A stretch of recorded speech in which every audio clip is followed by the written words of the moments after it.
안녕하세요. 김동찬 목사입니다.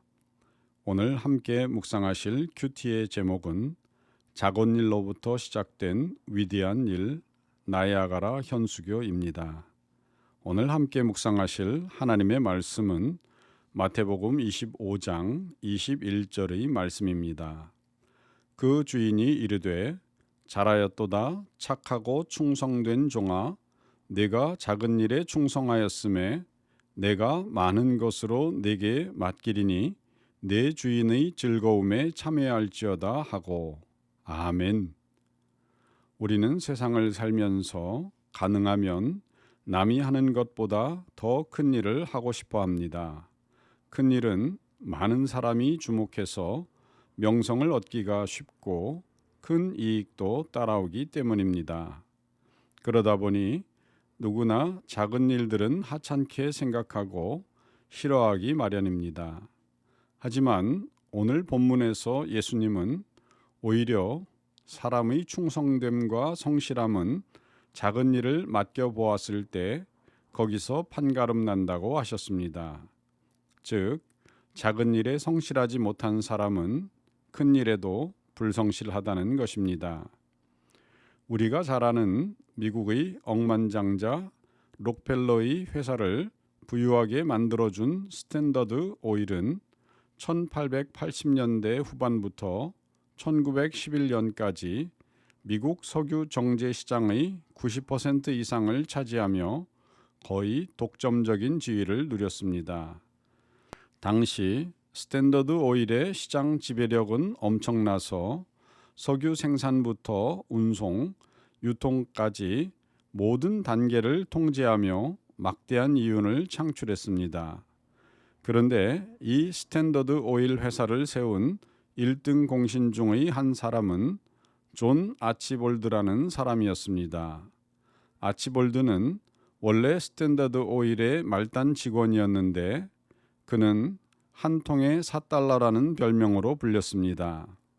그 이유는 그가 출장을 가서 호텔에 묵을 때면 숙박부에 자기 이름을 적고 그 옆에 한 통에 4달러 스탠더드 오일이라는 문구를 항상 적었기에 동료들이 붙여준 별명이었습니다. 동료들은 숙박부에 그런 문구를 적는다고 무슨 의미가 있지? 그건 바보스러운 짓거리에 지나지 않아 하고 말하였으나 아치볼드는 그렇게 하기를 멈추지 않았습니다. 그러던 어느 날 캘리포니아의 한 작은 도시로 출장을 간 아치볼드는 밤이 늦어서야 호텔을 찾았습니다. 방으로 올라와 침대에 누워있던 그는 숙박부에 이름만 쓰고 왔다는 것이 떠올랐습니다. 아치볼드는 몹시 피곤했지만 다시 옷을 챙겨 입고 로비로 내려갔습니다. 그는 종업원에게 다시 숙박부를 달라고 한 후 자기 이름 옆에 한 통에 4달러 스탠다드 오일이라고 적어 넣었습니다. 그때 옆에 있던 한 신사가 아치볼드의 행동을 유심히 보고서 물었습니다. 왜 그 문구를 적어 넣는 것입니까? 그러자 아치볼드는 저희 회사를 조금이라도 더 많은 사람에게 알리려는 거지요. 혹시 이 호텔을 찾은 손님 가운데서 갑자기 석유가 필요한 분이 있다면 제 숙박부를 본 종업원들이 스탠더드 오일을 권할 확률이 더 높아지지 않겠습니까? 라고 대답했습니다. 그 일이 있고 나서 한 달쯤 지났을 때 아치볼드는 회장에게서 특별 초청을 받았습니다. 회장을 만나기 위해 본사를 방문한 아치볼드는 캘리포니아의 작은 호텔에서 만났던 그 신사가 바로 록펠러 회장이라는 사실을 알게 되었습니다. 이렇게 말단 직원이었던 아치볼드는 회사의 이사로 임명되었습니다. 그렇습니다. 사실 세상에서 큰 일꾼으로 여기는 사람들도 이처럼 작은 일부터 충성하던 평범한 사람이었습니다. 미국과 캐나다 사이의 나이아가라 협곡을 가로지르는 다리가 건설되기 전에는 많은 사람이 거센 물살을 가르며 나룻배를 타고 급류를 건너려다가 목숨을 잃은 경우가 많았습니다. 이러한 나이아가라 폭포에 기차도 다니는 큰 다리를 건설하는 첫 번째의 단계가 호만 월시라는 당시 16살짜리 소년의 연날리기에 의해 이루어졌습니다. 캐나다 온타리오주 나이아가라 폭포와 뉴욕주 나이아가라 폭포를 연결하는 나이아가라 폭포 현수교는 1848년부터 1855년까지 건설되었는데 이는 세계 최초의 철도 현수교였습니다. 이 현수교는 길이가 251m이고 높이는 76m인데 상층부에는 기차가 지나가고 하층부에는 보행자와 마차가 지나가도록 설계되었습니다.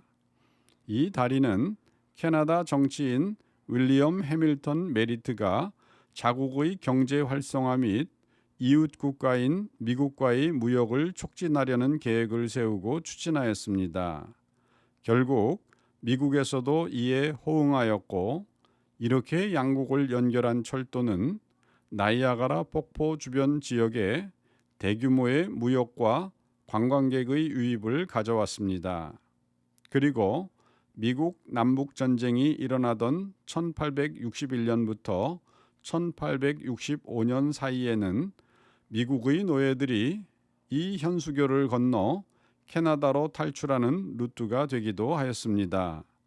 결국 남북 전쟁이 끝난 후 이 다리는 미국인들에게 영감의 상징이 되었으며 파괴된 나라를 재건하고 또한 빠르게 산업화할 수 있도록 독려하는 역할을 감당하였습니다.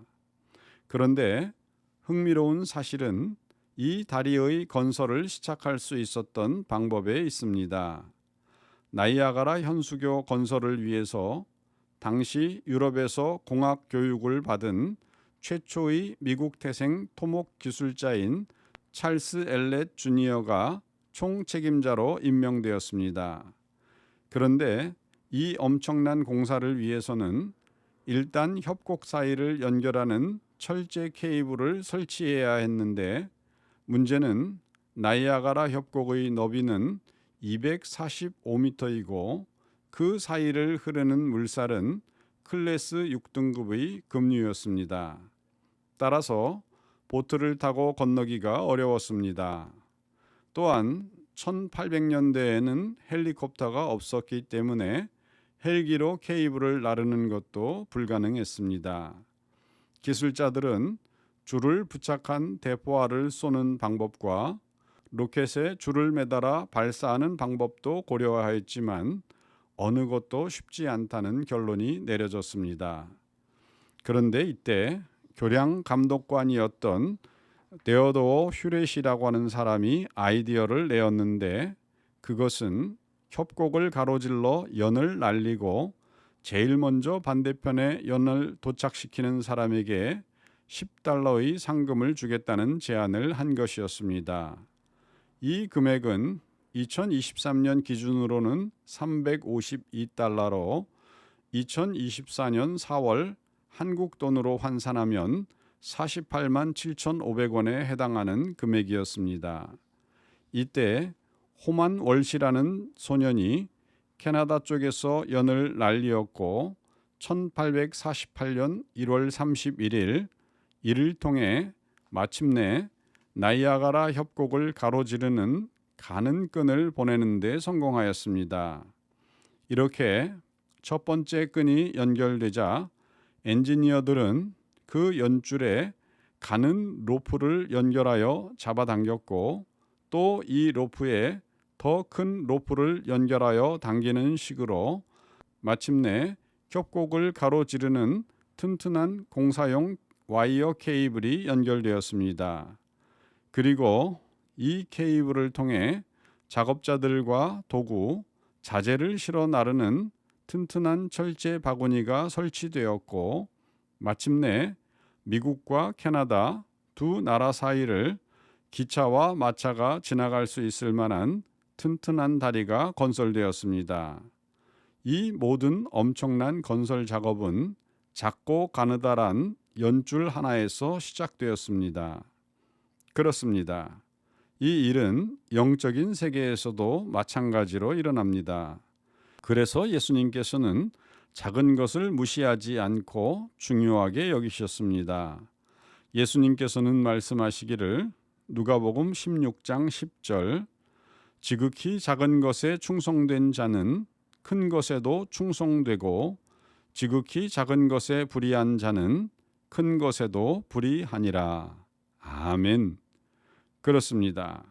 따라서 우리 성도들은 영성 생활에서 설사 작은 말과 행동 하나까지도 거룩하기를 힘쓰며 이를 통해 자칫 예수님과의 관계가 막히지 않도록 온 힘을 기울여야 하겠습니다.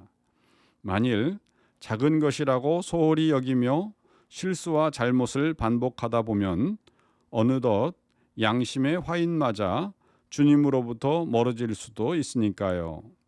오늘도 주님의 거룩한 제자로 살며 주 안에서 승리하는 삶 살아가시기를 예수님의 이름으로 축원드립니다. 감사합니다.